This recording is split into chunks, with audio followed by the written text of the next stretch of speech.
The woman floated in the air. She stood in front of the statue, gazing at it carefully. Old memories came rushing back. She was a warrior from the temple. She had once sealed away a terrible being.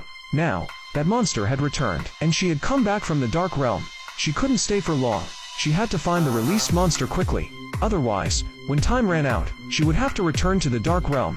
The town was still holding a party, but the guide suddenly felt something was wrong. Since his return from the temple, strange images from another perspective kept appearing in his mind. He asked his friends to find Lisa. When Lisa placed her hand on his head, she saw a secret. The place in the temple that once sealed the monster had now become its home.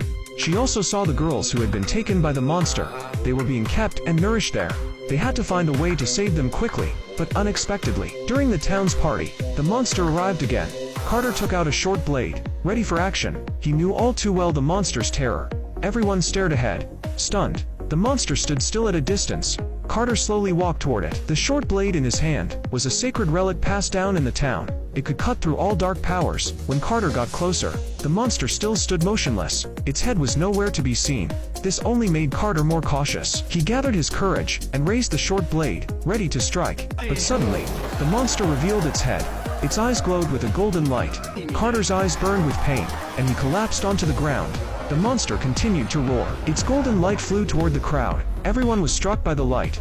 They were controlled by the monster's power. The monster's head flew toward them, gesturing for them to move aside, and, like obedient cats, they stepped aside to make way. As the head flew past them, they watched it reverently, as if it were their master. The head flew in front of a beautiful woman.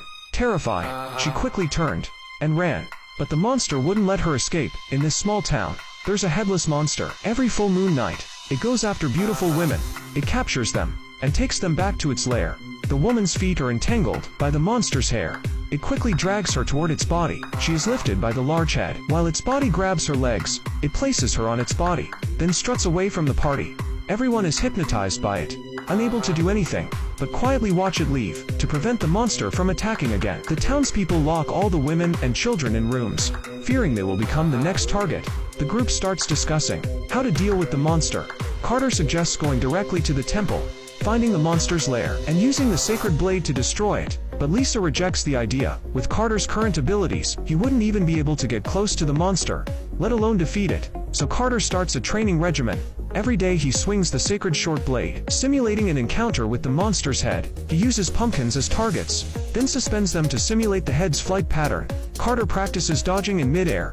Days pass like this, and finally the group arrives at the temple. At that moment John catches up with them. Since the monster enchanted his mind, everyone else has returned to normal, but for some reason, John can't recover. His eyes have even changed color, looking wild like a beast's. This makes the group wary of him, but unexpectedly today, he joins them. So the group enters the temple together to find the monster's lair. Lisa leads them to the next level of the temple, a place she knows very well. She senses a wall that seems to radiate magical energy, like a hidden door, but ordinary people can't pass through it. Only she can. She calls Carter over, intending to bring him along to investigate.